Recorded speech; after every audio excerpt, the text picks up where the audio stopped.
running, then that's fine. So just want to say thanks for joining us and welcome to the HUPO ECR webinar about translating science from benchtop to biotech. We have two fabulous speakers today, the first of which is Jarrod Sandow. So I'll just introduce him briefly and then he can have the chance to introduce himself properly and much better than I can probably. So Jarrod completed his PhD in Adelaide in Australia at the Institute for Medical and Veterinary Science. And since then, he's been doing a lot of work with quantitative proteomics, looking at various signaling pathways and the role of cytokines and cell death in immune response. And Jarrod spent about a decade working at the Walter and Eliza Hall Institute, but now he has moved on and he is now co-founder and head of product development at IonOpticks, which is a company in the proteomics space that focuses on high performance liquid chromatography. So with that, if you'd like to share your screen, Jarrod, I'm sure you'll tell us a bit more about that journey. Sure. Okay, you can see my screen? Yes, perfect. Excellent.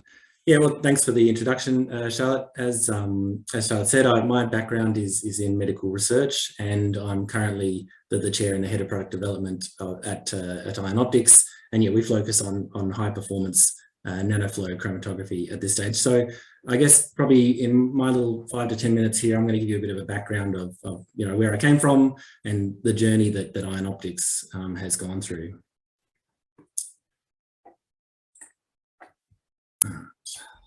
Cool. So yeah, in 2016, I was working as a postdoc in the Walter and Eliza Hall Institute, or better known as YPIC, largely doing mouse models of leukemia.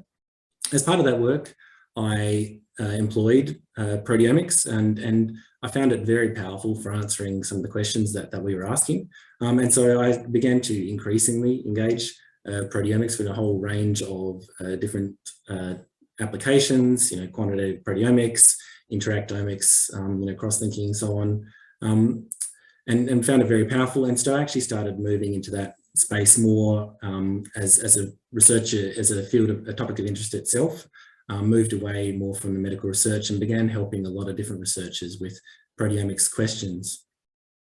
As part of working in that lab, we weren't entirely happy with the chromatography we had. And so we began looking at what the world's best researchers were using, and this was using packed emitter columns. This is, these are minimizing dead volumes in chromatography columns and maximizing the separation of your samples. And we employed some of the techniques that were common in the field and found them, found that they worked quite well, but there was a really high failure rate. The results were good, but there was a very high failure rate. And so we iterated on some of the manufacturing techniques and found a really good technique that internally we used ourselves, and we could make some really high performance columns, and we're getting some spectacular results. We already had a Bruker Impact QTOF in our lab at that stage, and we were getting some really spectacular results with our columns on that. And we showed these columns that we were making to the Bruker application scientists, because we were actually achieving better numbers off their instruments than they were able to internally. And in showing these columns to Bruker, this is in 2017, they really just had to get their hands on these columns. And so we'd already thought about commercializing this technology. We developed a really reliable manufacturing technique, but this really put a rocket under us. People were interested in acquiring and purchasing these columns.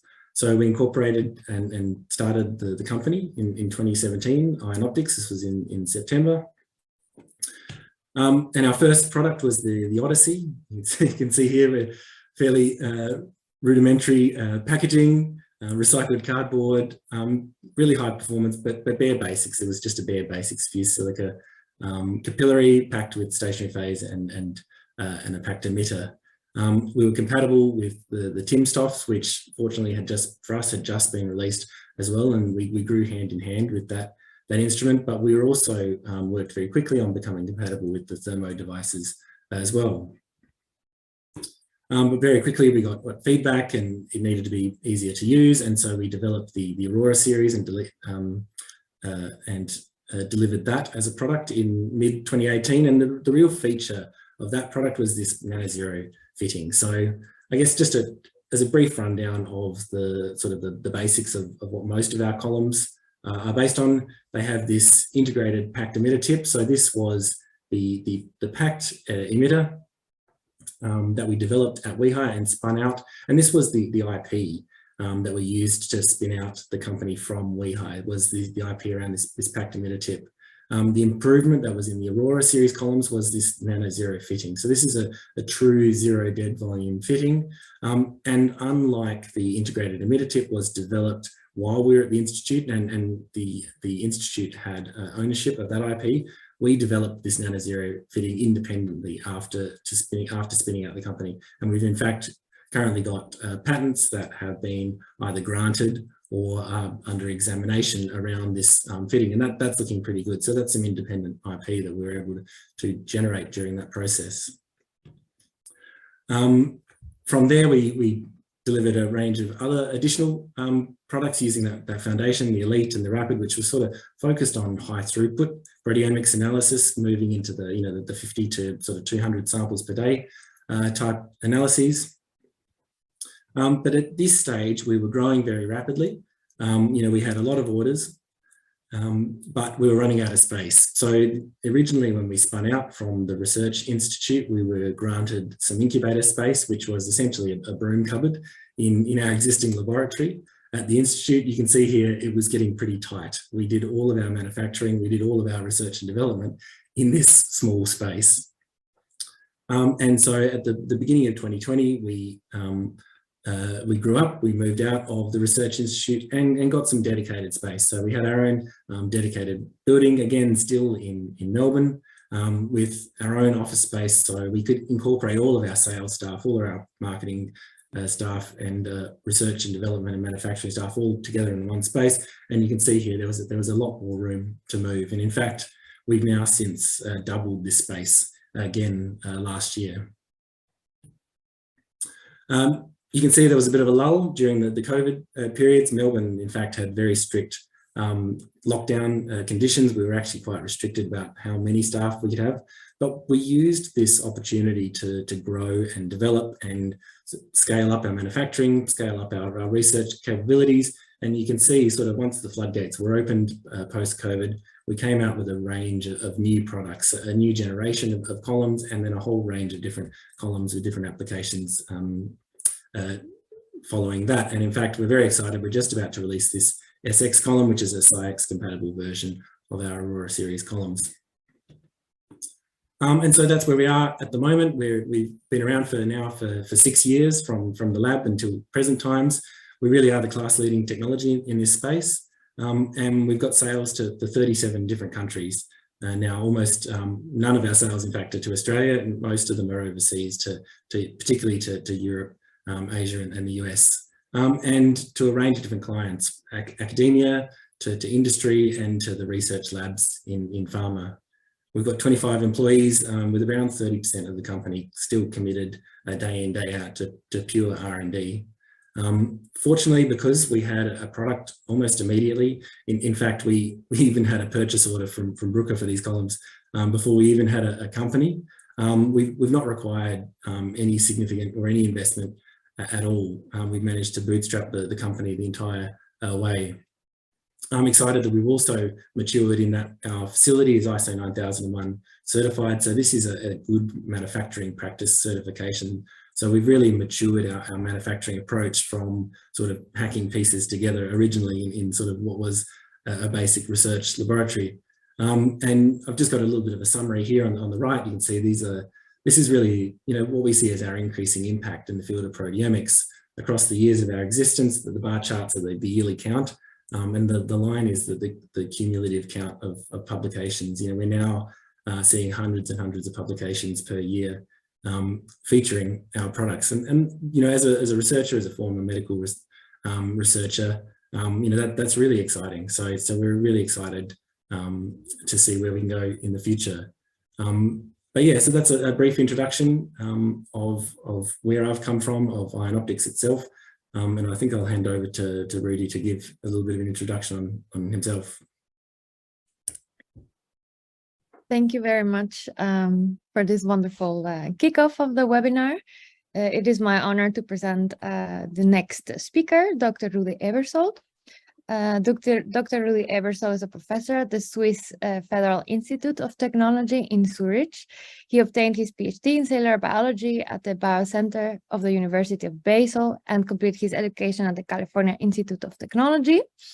Professor Ruedi Aebersold is one of the pioneers in the field of proteomics, and his group has been at the forefront of several important and widely used developments in proteomics, including stable isotope-based proteome quantification, open access, open source software, and statistical tools supporting proteomic analysis and targeted proteomics.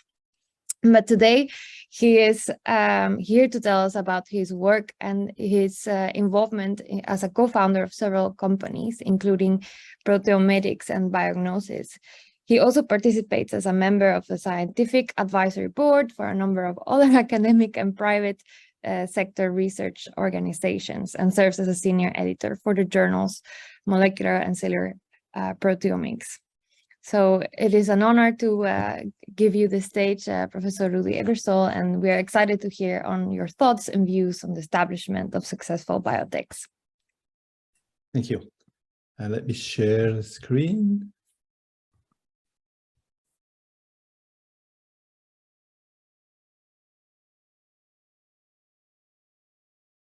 Okay, can you see that?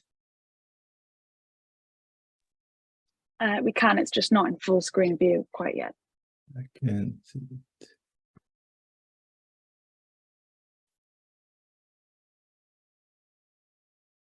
So I don't know how to make a full screen out of that. Right now we can just see your desktop, you're showing your desktop. So if you just click the full screen at the top of the PowerPoint tab, then hopefully it should. All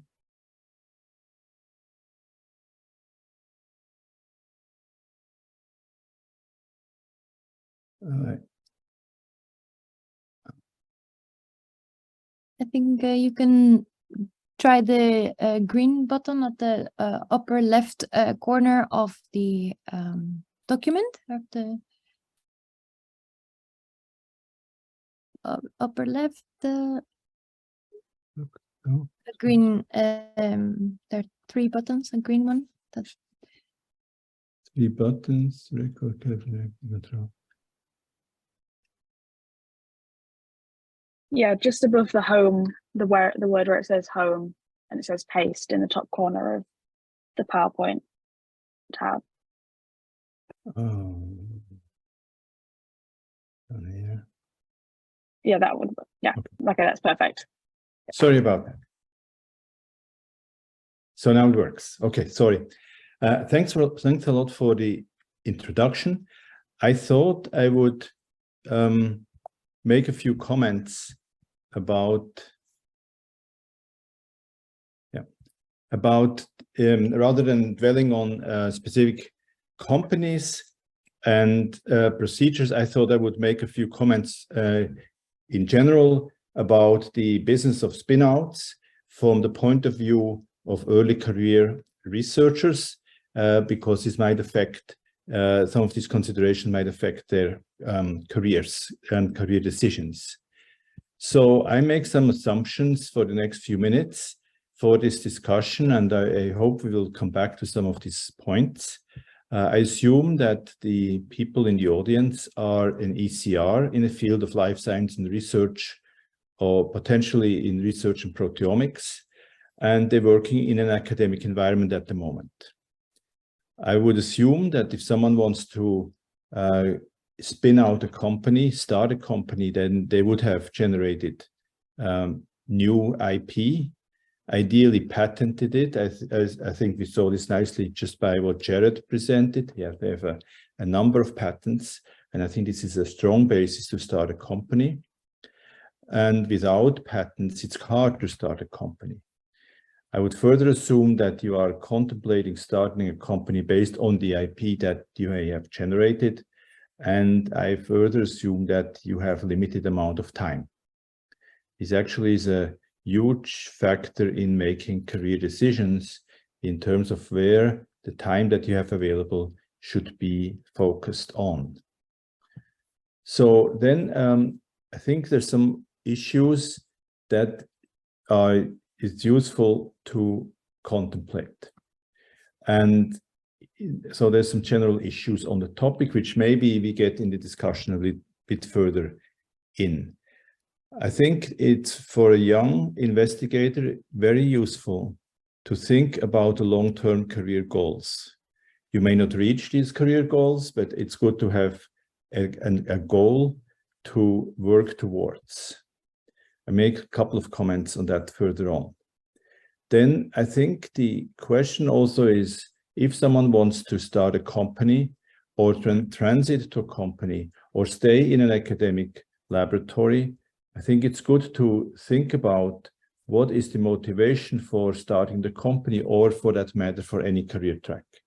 And I think it is fundamentally different considerations for someone who has a career goal in academic world and would like to start a company, or someone who has a career goal in biotech and is starting a company. Again, I will come back to this with a couple of comments.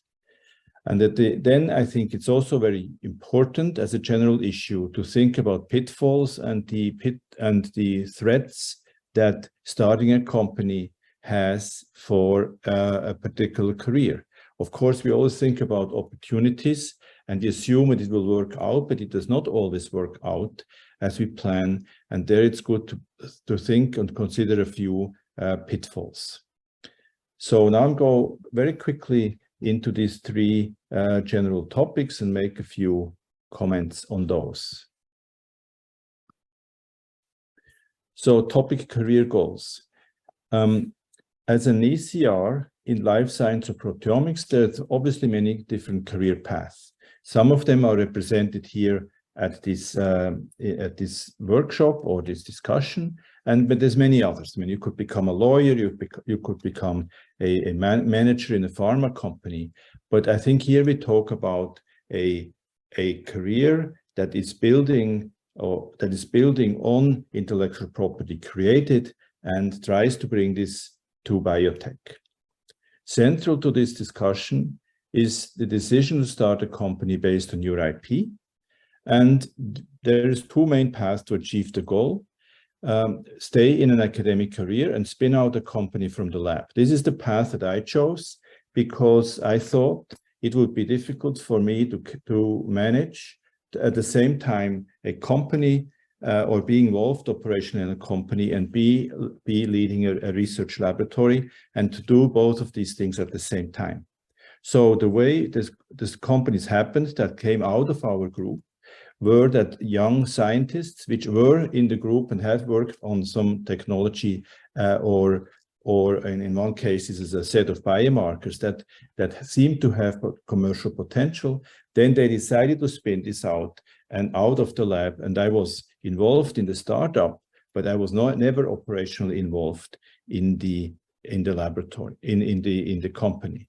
This was a decision on my side because I thought it would be difficult to handle both an active research laboratory with all its components, like teaching, with educating students, and with coming up with grant writing and papers and so on, and at the same time be operationally involved in a company. Then the other main path, I think, that we saw from Jarrod is that he decided to take the intellectual property created and start a company and grow this company to a viable enterprise, and at the cost of leaving the academic laboratory behind. So I think if someone is interested, is a young scientist, to start this company, a company, I think it's useful to think about these two career paths. And I would even say that for someone who is early on in the career, it will be even more difficult to stay in an academic career, develop a career from an assistant professor to the next levels if they at the same time are operationally involved in a company. Some, of course, manage to do that, but it is certainly challenging, and coming back to this 24 hours time that everyone has per day. So then it's also useful to think about motivation for starting a company. So for an ECR in an academic track, it could be to make additional money out of the company. This will not happen immediately. It may happen eventually or may never happen, but of course it is a consideration if one wants to go to private sector private sector involvement. It might be that this ECR might just want to strengthen the CV because, for instance, the academic institution that person works in would say we add additional points, for instance, for promotion and tenure if commercial spin-outs have happened from that group. This is a very strong motivation.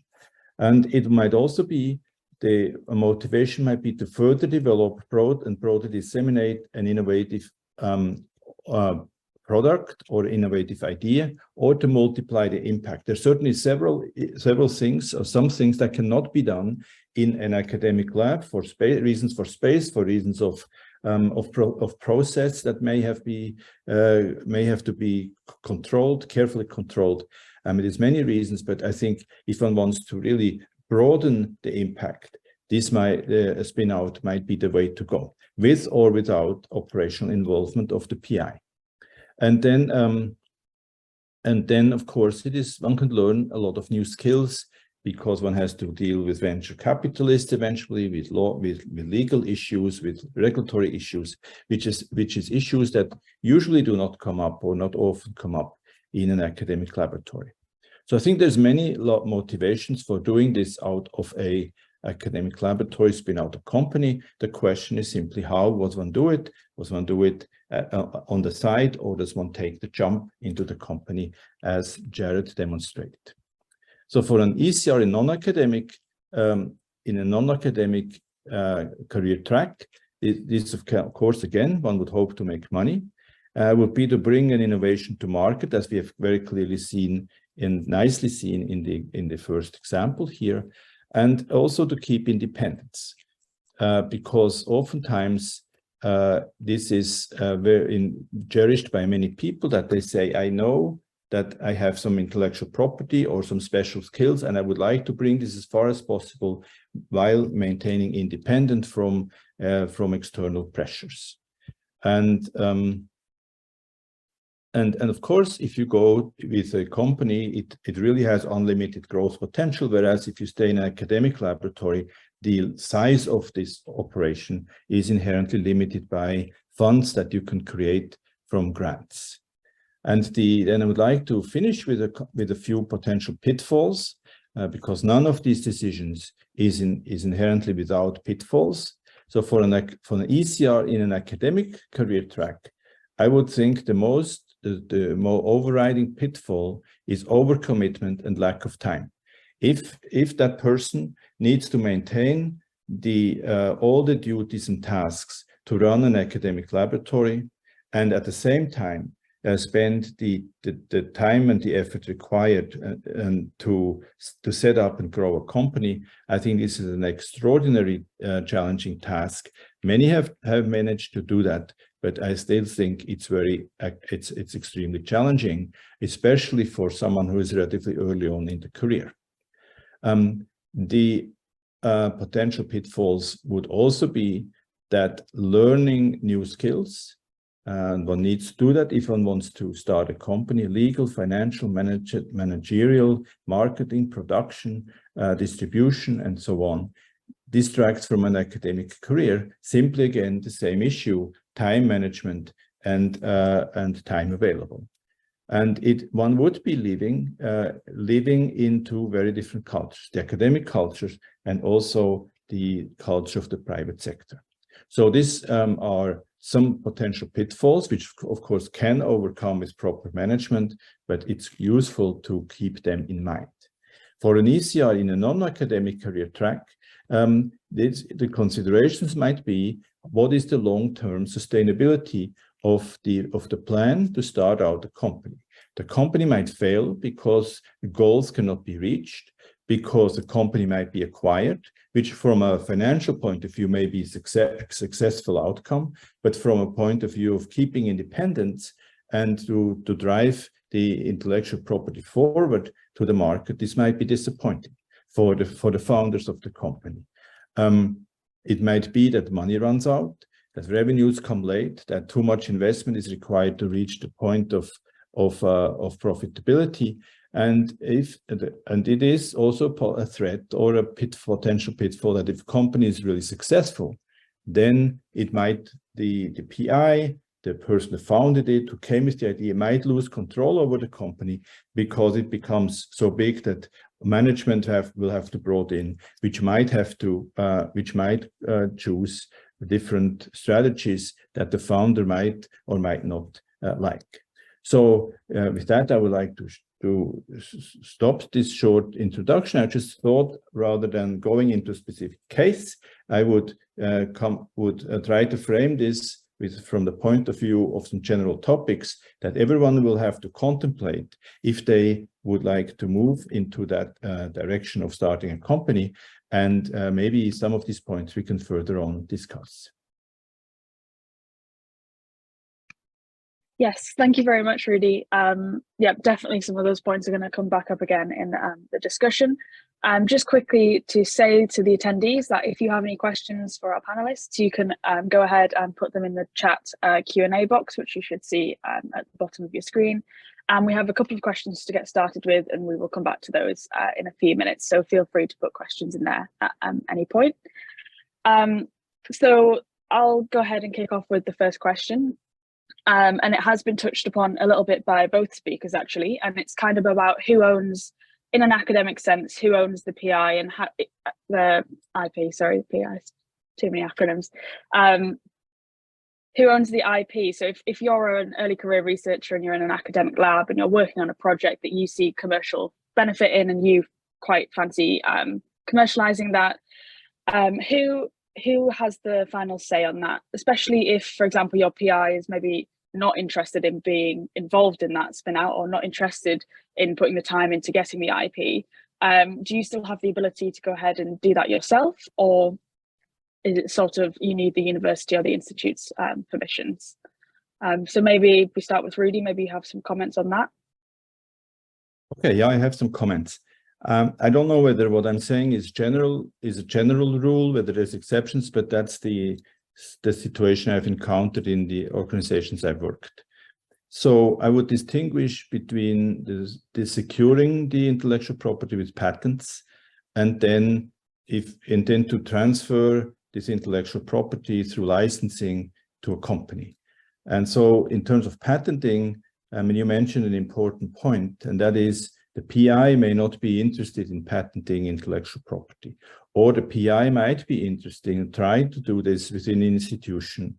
And then the institution says, we're not interested because we don't have funds, or we don't see that this could be ever licensed, or for whatever reasons. And so in many institutions, if that happens and the PI or the ECR are interested, are convinced that this is worthwhile, they can patent that in themselves. So for instance, the institution I work, they say, they make a decision whether or not they will go forward with a patent for IP that's disclosed to them. If they say yes, they pay for the patent, and then they take over the task of licensing that out. I'm coming to the licensing just in a second. And if they say no, we see no potential, we're not interested for whatever reason, then you have the option to basically take this IP and patent it yourself. This, of course, costs some money. For an ECR, this may be a high hurdle, but sometimes the PI might say, I pay for that through funds they have available, and then this intellectual property is secured.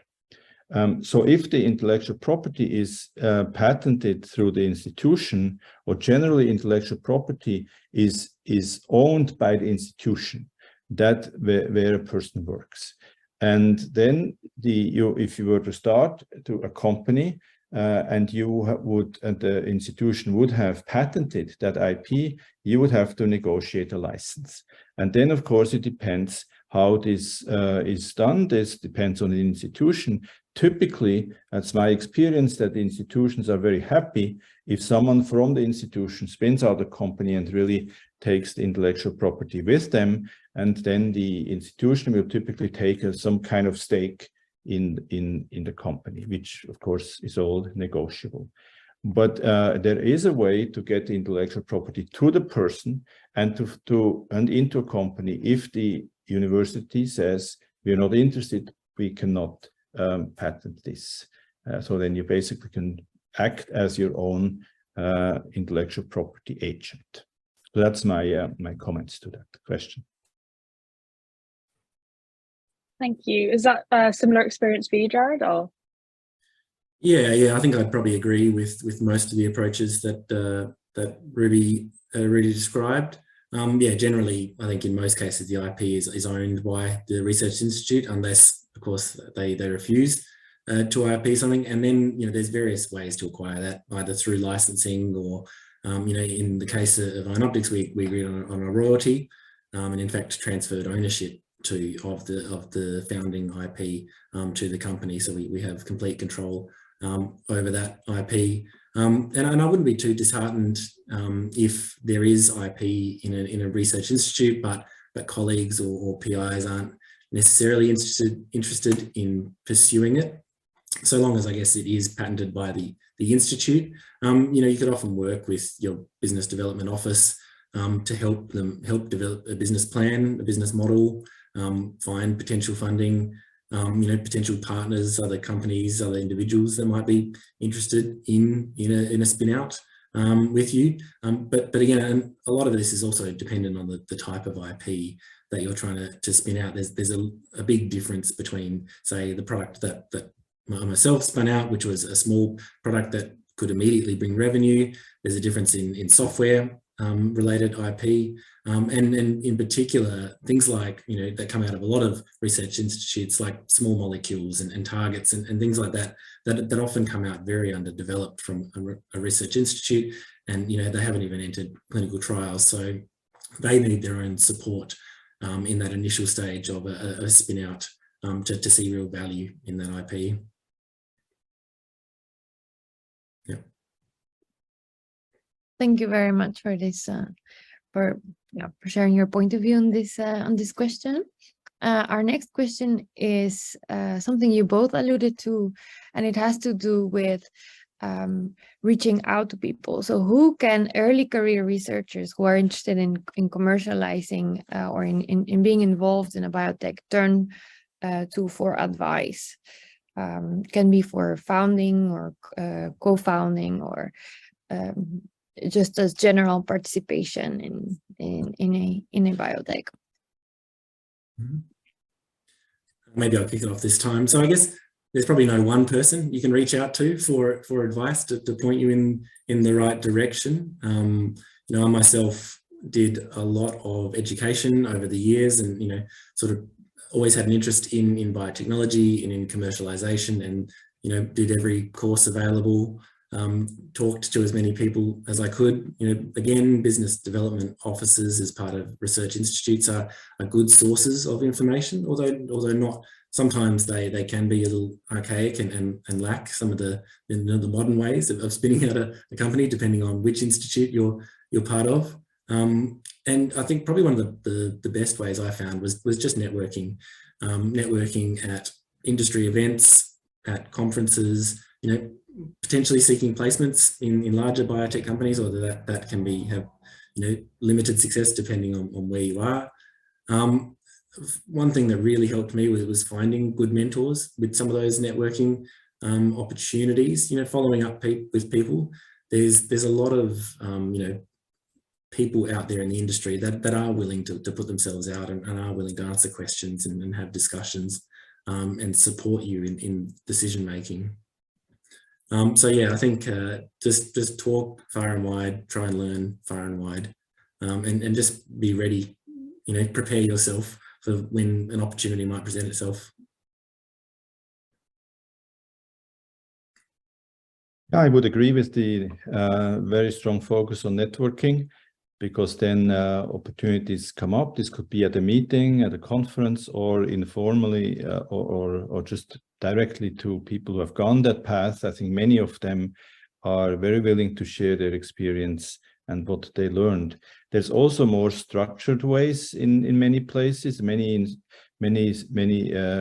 local governments or local institutions have are attempting to advance the biotech spin-out scene, and there's various forms where this is actually formalized. For instance, in Zurich, there's an organization called VentureKick, where ECRs can go and present their ideas, to some extent develop these ideas. There's even some money to do some early development on an idea. And then there's an annual competition where some of the potentially successful, the most promising ideas are highlighted. And that, of course, then opens door. But even those which are not selected for these awards, they learn a lot in the process of networking. Some very experienced entrepreneurs are running that, and there is a lot of discussion. And there's also formalized, somewhat formalized mechanisms to directly go into biotech and receive startup funding. So I know about a program from a venture company called Flagship Ventures, where they allow ECRs to bring their idea and develop this the early phase of this idea into to some level internally with laboratories and infrastructure they have available. And then there is a selection being made, of course, from the point of view of the venture. For the venture firm, the interest is to see as many promising ideas as possible and then grow the ones which they see the most potential. And so this, I think, is also an interesting path for someone who might be willing to leave an academic career behind and really go with full enthusiasm and full energy into growing a company. So I think there is several avenues available in addition to getting experience through networking from more experienced colleagues.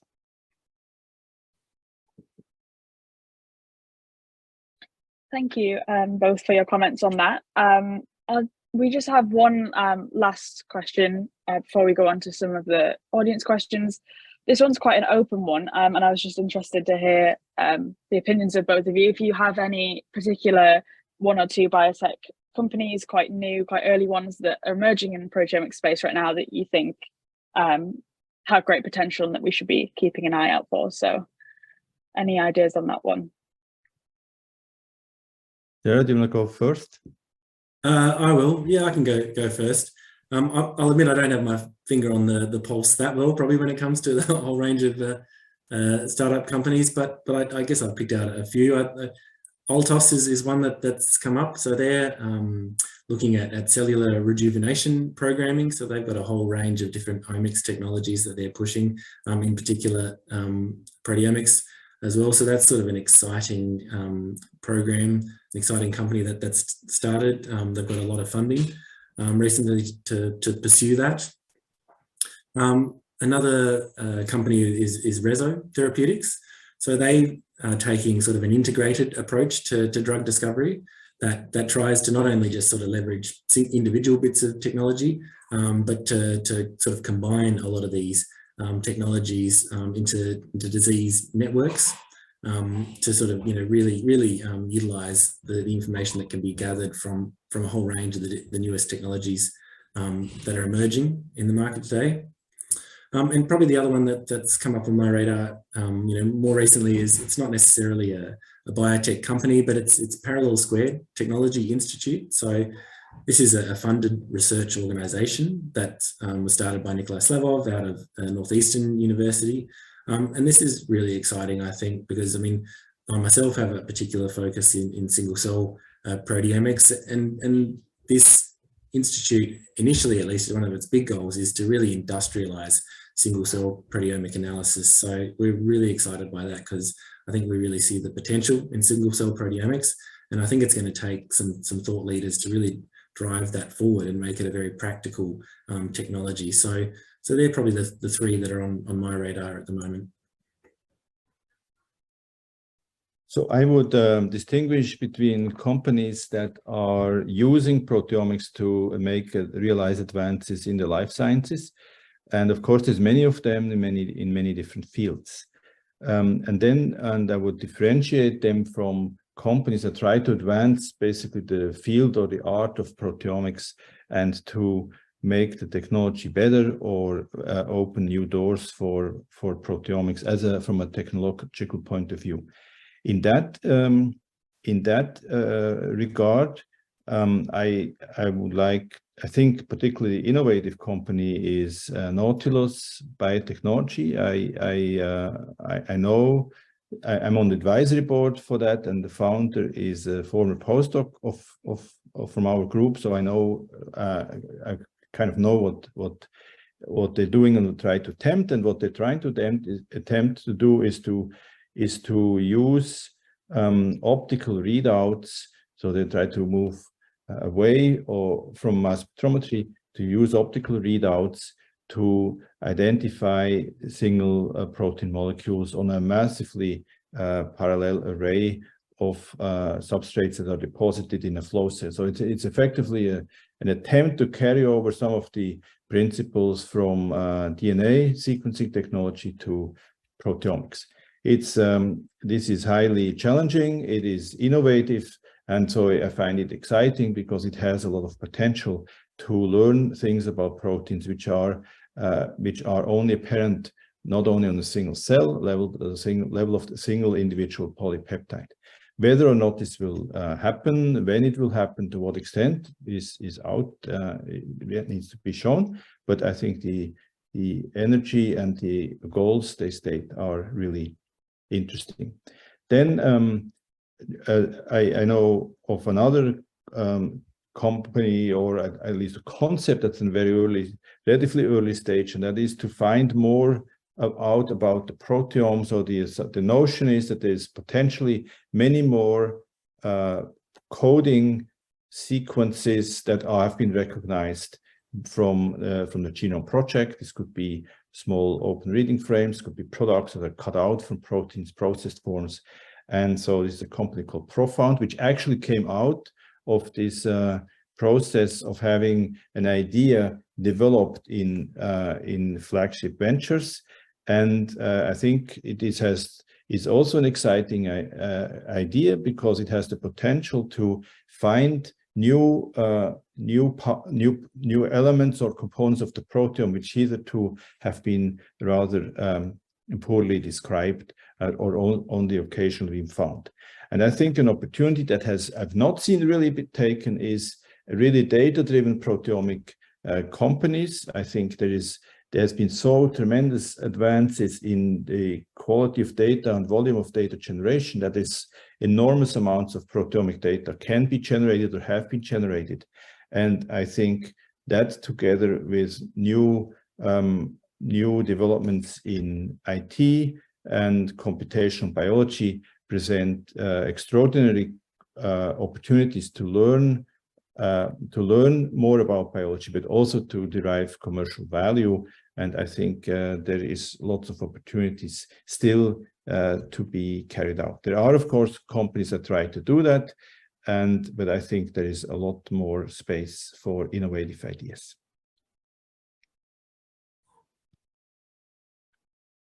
Great, thank you for your answers. It's super exciting to hear about what's happening out there. We have a question from our attendees. So let's say an ECR wants to commercialize a product they developed and launch their own company.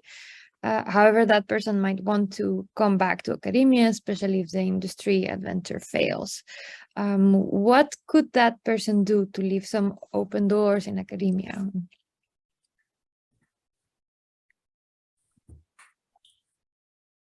I guess I can start trying to answer that. So I guess I can talk personally from my case. In Australia, there's actually very few opportunities to go back to academia after having left for several years. There's a very limited pool of grant funding, and you've got to have almost a continuous record to support that. I would say that if an adventure, as you put it, into industry fails, I think actually getting the skill sets in industry to point you in different areas in another industry job probably would be a better focus, ensuring that the skills you learn in the biotech startup that you join are valuable throughout for other industry pursuits. And so you're a valuable, you develop the skills, you're a valuable person. Should that fail after a year, 2 years, 5 years, you're readily employable by other companies in that space. You haven't left yourself sort of a one-trick pony, as you might put it. I think actually probably after a few years in industry, you'll find that you may not want to go back to academia as well, that there's a lot of advantages. I think particularly I probably wouldn't go back to academia now that I've lived in both worlds. But yeah, I guess from a personal perspective, looking at the Australian experience, there are limited opportunities to go back to academia, particularly if you wanted to pursue this sort of lab head, division director type function where you did need a continuous record of publications, of research outputs, unless of course the company that you were starting did have a public, an expectation of publication themselves. I think that would be a different scenario. But yeah, certainly in my case, I think I've probably committed myself now to industry rather than academia. So I would agree with these comments. I think my observation is also that the person who takes the step and starts a company out of an academic environment and then moves to the private sector, they learn very quickly a whole set of new skills, which you would not learn in an academic laboratory. And I think there's more people who would like to start a company but don't have these skills than there's people who have actually experienced how to do all these steps required to start a company. So I think there's always opportunities for those people. So I think even if a company fails, this is not by no means a career dead end. It certainly, I think, will be disappointing or would be disappointing, but it's not a career dead end. I think also the path back to academia is not necessarily closed. So if a company manages to maybe commercially not be very successful, but advance the science, then it would be, I think it's very good policy for a company to also continue to publish papers, just also to show that they are active, that they exist, that they do interesting work, also from the point of view attracting high quality, innovative members of the team. And if that happens, if the company continues to publish, then I think the path back is not necessarily closed. It may not be a very straightforward path, because there's age limits and stuff like that coming in eventually, but I think it is not necessarily closed. Yeah, I guess I would add one final comment, and it actually speaks to some of the points that were raised by Ruedi, is that if you are going to go down that path, I think a strong commitment to taking an independent role in industry is important. In my case, I tried to maintain a full-time research career and a full-time career in industry in the first few years, mainly because we were operating off revenue and we couldn't afford to pay a salary at IonOpticks in the first few years. But it was a serious case of overcommitment, and in neither role was I giving 100%. So I think if I had my time again, I would pick a single path and try and follow that, and probably not play the risk adverse path of trying to split my time, my 24 hours, and somehow turn it into 48, which I never successfully did. Thank you both for those insights. I think we just have one last question. I think this one's a really good one, actually, and it's about publishing perhaps before you commercialize and the order in which you get your IP. So if, as you said, you need IP to establish a company, what can you do? Because that can be a timely process, establishing that. What can you do in the meantime before that IP is finalized? Should you be publishing? Should you be starting the process of founding? Or is that nothing can happen until the IP is established? Maybe you could comment on that, Ruedi. So there's different rules in different areas of the world. In some areas, once something's published, you cannot patent it anymore, and this is so there's different rules. I think for if someone wants, of course, if you're, let's say, an ECR, a postdoc who would like to start a laboratory or contemplates an academic career, then publications are the currency that allow the person to take this next step. And so one should avoid under any circumstances that the publication stream is delayed, because that would compromise the access to academic positions. So I think, and in that case, I would recommend to aggressively work with the tech transfer and legal offices of the institution, and just say, look, I'm in that situation. This has to happen fast, and we have to be aggressive in terms of patenting. And they would probably view that positively and support it as much as possible. To write the patent and submit it, actually, it doesn't take that long, and it's, of course, usually involves cost, because most people go to a law firm that write these patents and then manage the submission. And once the priority date is established, the patent is registered, then the intellectual property basically is secured. I mean, it may be that the patent will not issue, but if it is issuing, then the date of submission is the critical time to show that the invention was made by this person at that time. So I don't think patenting will not have to delay the publication of papers. It should not, from a career point of view, and it will not if it's done properly and with some energy and cost. Yeah, no, look, I'd agree. Actually, patents can be turned around relatively quickly, particularly the initial filing, when you just file a PCT that covers you worldwide, puts the line in the sand, and sort of buys you 18 months to actually get your act together before you want to move into that sort of more specific regions of applying for individual patents. You can, I've often seen people about to publish a paper and to realize they had some IP that was contained within that paper, and sort of turn around a patent application within a fortnight or so, 3 weeks.